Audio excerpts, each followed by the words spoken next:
যে পরিবারের হাতে ফিরবে না আর কোনোদিন, মৃত্যু তাদের শোক থেকে যাবে।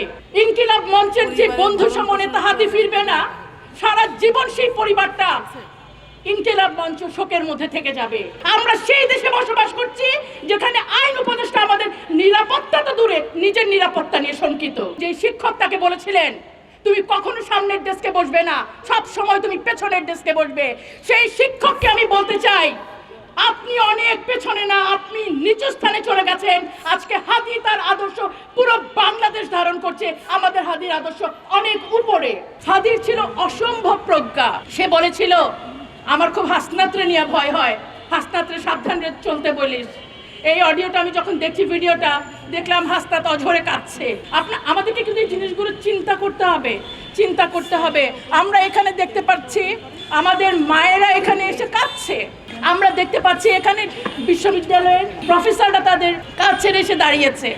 আমরা কোনো রাজনৈতিক উদ্দেশ্যে তো এখানে দাঁড়াইনি, আমরা আমাদের সন্তানের নিরাপত্তা চেয়ে এখানে এসেছি। আমরা এখানে কাঁদতে আসিনি, আমরা ফাঁসির দাবি নিয়ে এসেছি, আমরা বিচারের দাবি নিয়ে এসেছি। আবরারের পর হলো জুলাই, জুলাইয়ের পর হাদি, এরপর আর কোনো কিছু হতে দেওয়া যাবে না। কি লাইনটা কি ছিল এক নেতার, যদি আর একটা গুলি চলে, আমি বলতে চাই আর একটা প্রাণের প্রতি যদি গুলি চলে এই বাংলাদেশে, আমরা বলতে চাই যাদেরকে দেখছেন আমরা হিজাবি, যাদেরকে আপনারা ট্যাগ দেন, আমি তো প্রসঙ্গ এদিকে চলে আসলাম হাজির, মানে আমাদের যে ওসমান হাদির ঢাকা বিশ্ববিদ্যালয়ের একটু অভিজ্ঞতাও তো আমাকে বলতে হবে। তাকে মাদ্রাসা পড়ুয়া বলে তার পায়জামা পাঞ্জাবির জন্য তাকে কতটা হেনস্থা হতে হয়েছিল, সেই কথাটাও ইনশাল্লাহ আমি বলবো। তার আগে আমি যে এখানে কাঁদতে আসিনি, বিচার চেয়ে এসেছি, সরাসরি চলে যাই মাননীয় প্রধান উপদেষ্টার কাছে। মাননীয় প্রধান উপদেষ্টা, আমরা গত 7টি দিন বুকে পাথর চাপা দিয়ে চুপ করেছিলাম আপনার করণীয় দেখার জন্য, আপনাদের পদক্ষেপ দেখার জন্য, আপনার সরকারের দক্ষতা দেখার জন্য। আপনি আগামী একদিন জাতীয় শোক ঘোষণা করলেন।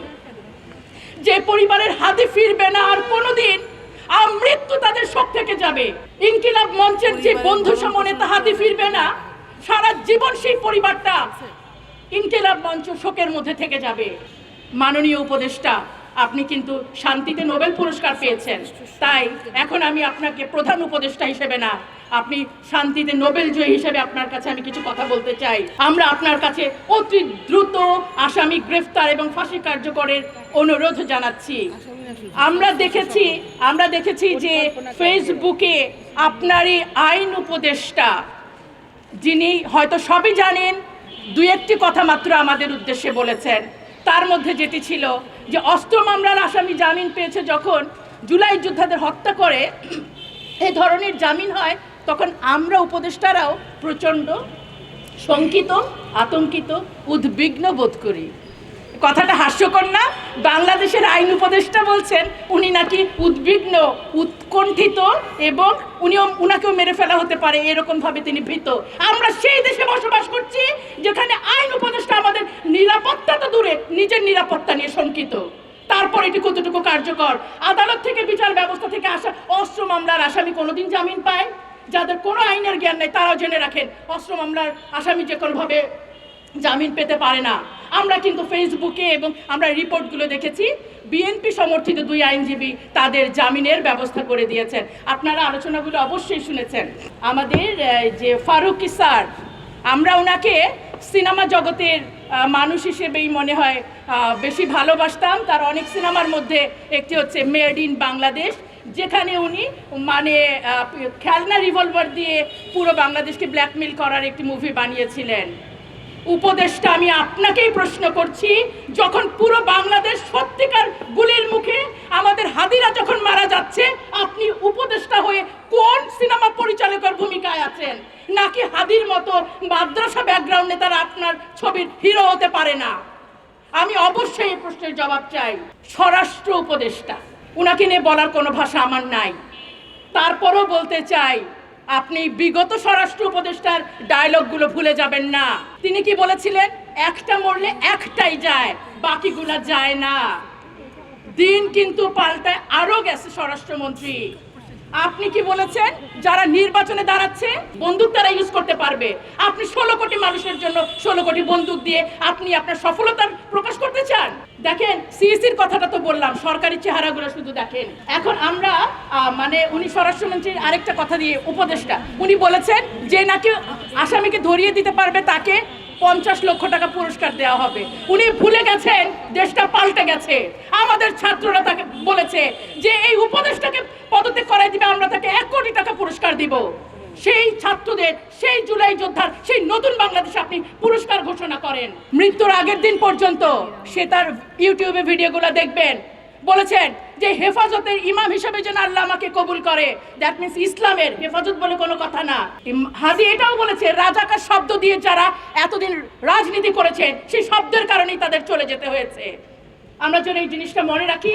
এবং যে শিক্ষক তাকে বলেছিলেন তুমি কখনো সামনের ডেস্কে বসবে না, সব সময় তুমি পেছনের ডেস্কে বসবে, সেই শিক্ষককে আমি বলতে চাই আপনি অনেক পেছনে না, আপনি নিচু স্থানে চলে গেছেন। আজকে হাদি তার আদর্শ পুরো বাংলাদেশ ধারণ করছে, আমাদের হাদির আদর্শ অনেক উপরে। এখন আমি যেটা বলতে চাই যে নারীদের বিষয়টা, সম্মিলিত নারী প্রয়াস, এবং এখানে আরো অনেকে যুক্ত হয়েছেন, সবার প্রতি আমার কৃতজ্ঞতা। মায়েদের প্রতি দুঃখ লাগছে, সেই জুলাই আন্দোলনের সময় মায়েদের ডাক নামে একটা সংগঠন আমি দেখেছিলাম, এই পুরো সময় জুড়ে তাদের আমি আর দেখলাম না। যখন আমার হাদির রক্তাক্ত তাদের কেউ এলো না, যখন শহীদ মিনারে আমরা সবাই একত্রিত হলাম, তখন ছাত্রদল বিএনপি এটা না হয় বাদে দিলাম, একাত্মতা ঘোষণা করুক না, আমাদের যে আপা উনিও কিন্তু এলেন না, তুলি আপা, আমরা আশা করেছিলাম তিনি আসবেন, কিছুই বললেন না। এখনই যদি আপনারা প্রতিদ্বন্দ্বী থেকেই, হাদি তো আপনার প্রতিদ্বন্দ্বী ছিল, তার সময় আপনি একজন বোন হিসাবে, একজন মা হিসাবে আসলেন না, ক্ষমতায় যাওয়ার পর আপনারা কি করবেন? আর নারী কমিশন তো আপনারা শুনেছেন, তারা আমাদের জন্য নাকি খুব ভালো ভালো ব্যবস্থা করেন। গতকালকেও যখন আমাদের জুলাই যোদ্ধা নারীর লাশ পাওয়া যায়, যখন বুয়েটের ছাত্রী ধর্ষিত হয়, যখন নারীদের উপর অত্যাচার চলে, আমার নারী কমিশন তখনও হয়তো চা কফি খাওয়ায় ব্যস্ত থাকেন। এবং তারা বলেন যে পতিতাবৃত্তিকেই বৈধতা দিতে হবে, সমকামিতাকেই দিতে হবে, এবং তারা ওইটাই তাদের আনন্দ, এবং তাদের অনেক বড় সফলতা আছে। তারা আমাদের মহিলা ও শিশু অধিদপ্তরের নাম পাল্টিয়ে এখন নারী ও শিশু অধিকার করেছেন, মহিলা থেকে তারা নারীতে উন্নীত করেছেন। এটা যদি তাদের সফলতা হয় সেটা আপনারা বিবেচনা করবেন।